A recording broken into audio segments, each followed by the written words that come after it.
Brought to you by Agilus Diagnostics. Health test की बात आती है तो मैं भरोसा करता हूँ India largest diagnostics company Agilus diagnostics. खुद को टेस्ट करते रहो। दिल्ली में आम आदमी पार्टी सरकार का मंत्रिमंडल आज फिर से शपथ लेने जा रहा है। इसमें अनुभवी मंत्रियों को भी जगह दी गई है और गोपाल राय हैं हमारे साथ, जो कि आम आदमी पार्टी के दिल्ली संयोजक भी हैं। क्या आपकी चुनाव से पहले सबसे बड़ी चुनौती रहेगी? सबसे पहले आपको शुभकामनाएं, आप दोबारा मंत्री पद की शपथ लेने जा रहे हैं। शुक्रिया। देखिए, इस समय दिल्ली के सामने दो चुनौतियां हैं। एक चुनौती है कि दिल्ली के लोगों के साथ मिलकर के जो आखिरी 3 महीने हैं, इनमें कैसे जो काम चल रहे हैं उनको जनता के साथ मिलकर के उसे पूरा किया जाए। और दूसरा, जो खतरा मंडरा रहा है भारतीय जनता पार्टी की तरफ से, जो उनकी कोशिश है कि हर समय उनकी फिलॉसफी है, वो कहते हैं जी फ्री ब्रीज नहीं चाहिए।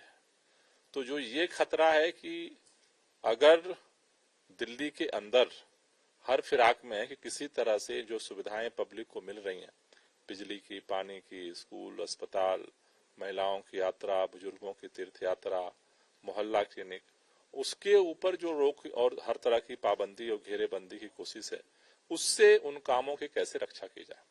सबसे अहम सवाल ये है कि जनता की अदालत अरविंद केजरीवाल शुरू करने जा रहे हैं। आपने मंडल प्रभारी जो थे उनको भी संबोधित किया।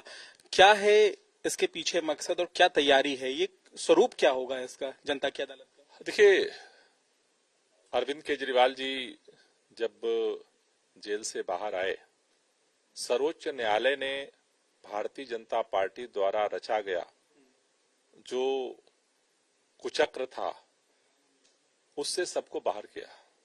सभी लोग जेल से बाहर आ गए।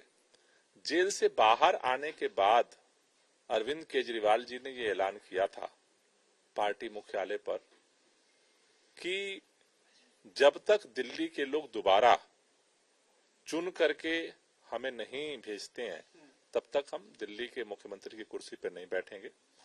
दिल्ली के लोग अगर हमें ईमानदार मानते हैं तो हमें वोट दें, ईमानदार नहीं मानते हैं तो हमें वोट न दें। उन्होंने कहा था कि सर्वोच्च अदालत ने हमें बरी किया है, जेल से बाहर किया है, और अब मैं जनता की अदालत में जाऊंगा और जनता की अदालत में फरियाद लगाऊंगा कि क्या आप हमें ईमानदार मानते हैं या बेईमान मानते हैं। उसी के तहत कल जंतर मंतर से जनता अदालत की शुरुआत हो रही है। जंतर मंतर पे अरविंद केजरीवाल जी जनता की अदालत में अपनी बात रखेंगे और ये जो सिलसिला है ये आगे भी जारी रहेगा। लेकिन क्या ये अलग अलग इलाकों में अब विधानसभाओं में जाने की तैयारी है अरविंद केजरीवाल? हाँ, निश्चित रूप से जंतर मंतर से ये शुरू हो रहा है और आगे दिल्ली के अलग अलग क्षेत्रों में भी इस तरह की जनता अदालत लगेगी जिसमें अरविंद केजरीवाल जी अपनी बात जनता के सामने रखेंगे।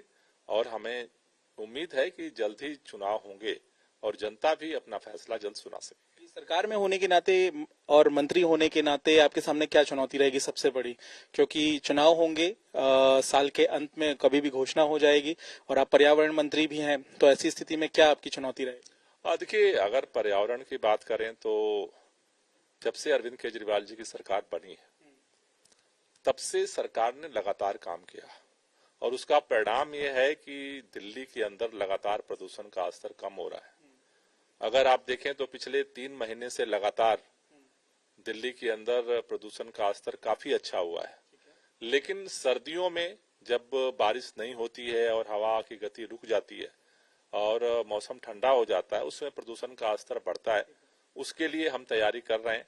जल्द ही विंटर एक्शन प्लान हम घोषित करेंगे और दिल्ली के लोगों के साथ मिल करके सब मिलकर के काम करेंगे कि उसे और कैसे नियंत्रित किया जाए। तो आम आदमी पार्टी खुलकर अरविंद केजरीवाल की सरकारी सुविधाओं को लेकर चर्चा कर रही है, तो उसकी क्या तैयारी है?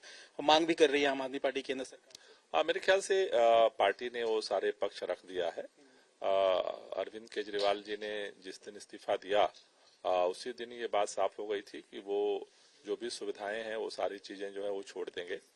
जहां तक आवास की बात है, वो तो राष्ट्रीय पार्टी के राष्ट्रीय संयोजक होने के नाते सभी पार्टियों को मिलता है और वो आम आदमी पार्टी भी उसकी अख्तियार है। महिला मुख्यमंत्री आतिशी तैयार है पूरी कैबिनेट अब कामकाज के लिए? निश्चित रूप से हम काम पहले भी कर रहे थे, काम आगे भी करेंगे।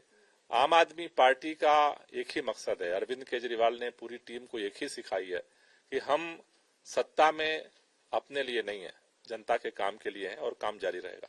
यहाँ पे आपने सुना गोपाल राय को, जो कि सीधे तौर पर कह रहे हैं कि कामकाज जारी रहेगा।